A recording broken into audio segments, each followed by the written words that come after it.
You mentioned you started with drawing and stuff like that. Do you come from like an art school background, or was it just always a hobby? Oh, it's.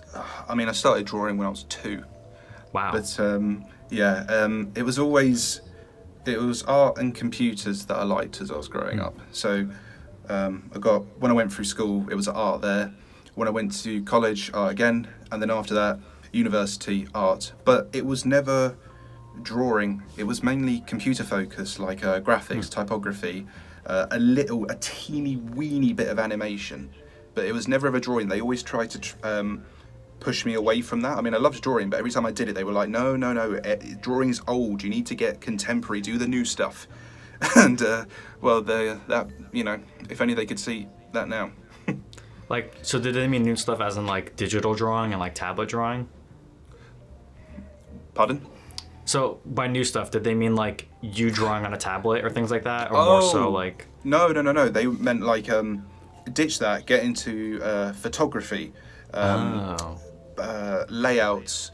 Don't think about actually drawing stuff. Like take a picture of something and manipulate into something new. Like really get into the nitty gritty of graphic designing and advertising and all that. I was like, Hmm. yeah, it's all well and good, but it doesn't. I don't know. It didn't really feel like something I loved. I mean, I loved doing video art, like messing around with film and lighting and that kind of thing. And before it became an SCP channel, there was actually a load of videos on there from when I was back at university, full of all the video art stuff that I did.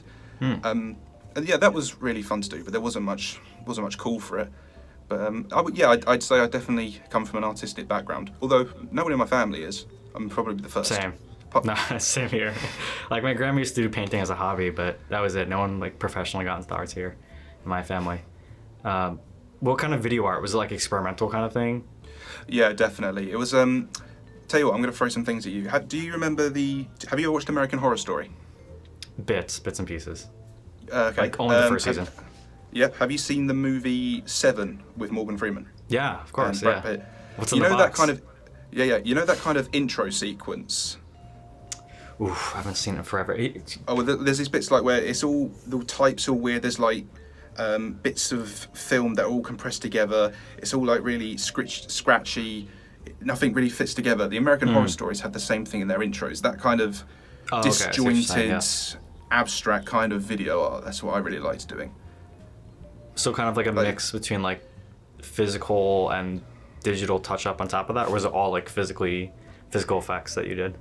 it was mostly physical with a little bit of digital in there as well. There's a tiny, slight hint of it in actually the main intro to my channel. Like when you click on my videos, there's that bit at the start where it goes all glitchy and stuff. Yeah, yeah. And through that, you can see some things that I did from university. So there's like these weird painted Oh, shapes in the cool. background, which are like laces that were dipped in paint and then put through a high contrast filter. There's some of my X-rays from when I was in hospital, and then there's this weird square blocky kind of stuff. Yeah. Oh, that's really So cool. that was See, my it thing. actually carries over. It's not just like a thing you did and dropped. Mm. Uh, that actually reminded me. So a while back, a couple years ago, um, my friend's boyfriend, he's doing like MRI researching. So he's doing like brain researching. So I got to have a free MRI of my brain, and Seriously.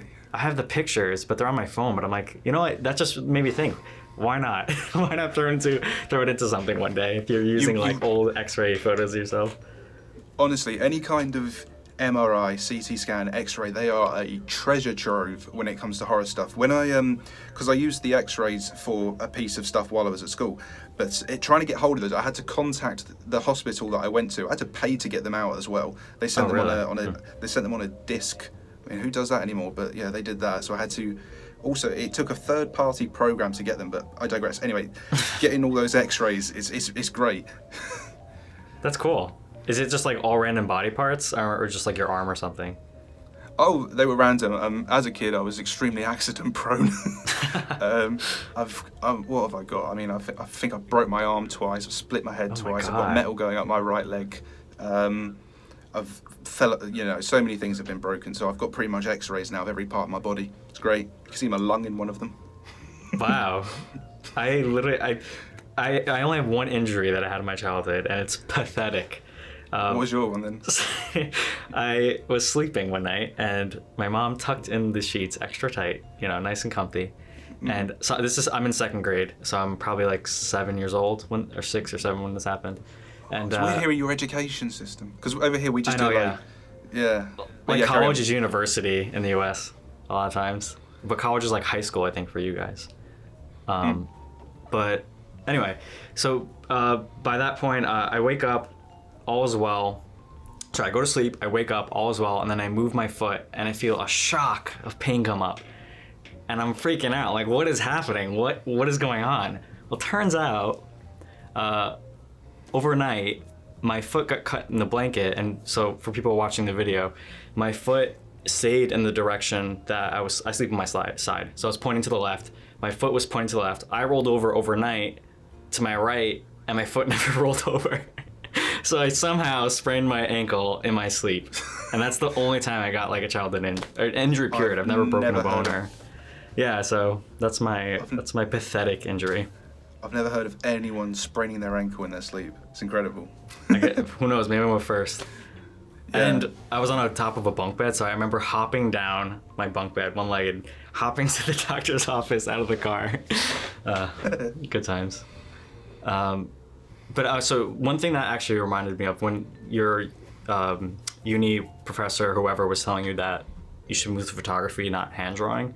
So I kind of like certain types of manga and things like that, and there's one manga artist who's known for this, where he does Oyasumi Punpun or Goodnight Punpun, and he has these really, really detailed environments, and people are like, how are you doing this? How are you turning it out so fast? So literally what he does is he takes photography of like the local area in Tokyo and then converts it in Photoshop to make it look like a manga style drawing, and then draws over it.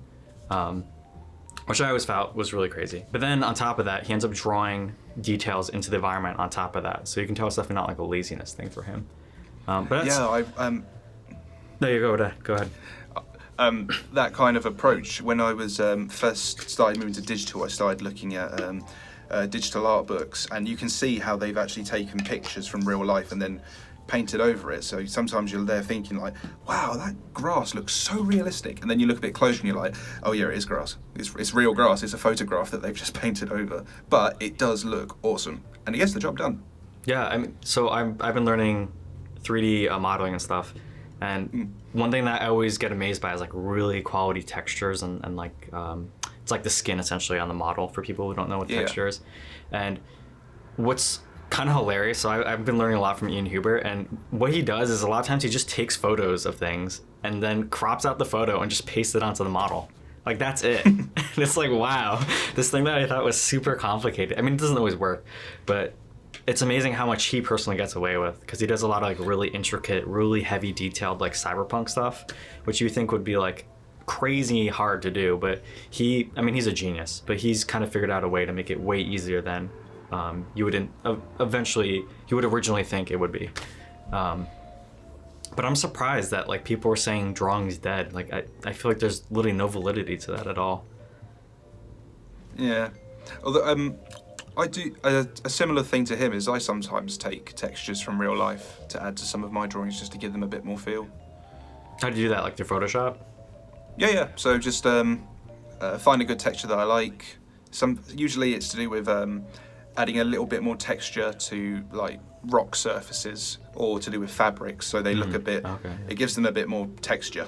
So then you'll just get the layer, pop it over the top, play around with the levels a little bit, and it just gives it a bit more zazz. Yeah, no, definitely. Correct me if I'm wrong, I believe you do digital drawing now, right? Because I know you started off with physical like charcoal drawings, right? Or are you still doing charcoal? No. So I started off with just a pencil on paper. I didn't even have a scanner. I had to take a picture of the drawing with my phone. Wow. And then I couldn't even transfer it to my computer, because my computer, it was such a bad computer. So I had to email it to myself, re-download it onto the computer. And because I was taking a picture of it with my phone, it was so bright, because the actual shading got completely lost in all the uploading, downloading and photographing. So then I had to whack the contrast right. It really didn't look as good as it could have done. But yeah, it all started, pencil on paper was how it started, and then I think it was it was either not May Gone, the one before. That was when I said I can't keep doing pencil and paper. I need to push this. So that's when I got the tablet.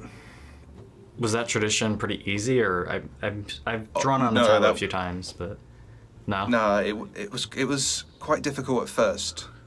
There's something about drawing with a pencil on paper. It feels really nice. So then when you go from that to, I mean, you're seeing it on the camera now, but a plastic pen and a screen, it's quite a change. But eventually I got used to it, and now I wouldn't go back now. It's like way better, way more efficient. It's so much better. If you do a mistake, you can just Control Z. You can't do that with pencil and paper. That's fair, yeah.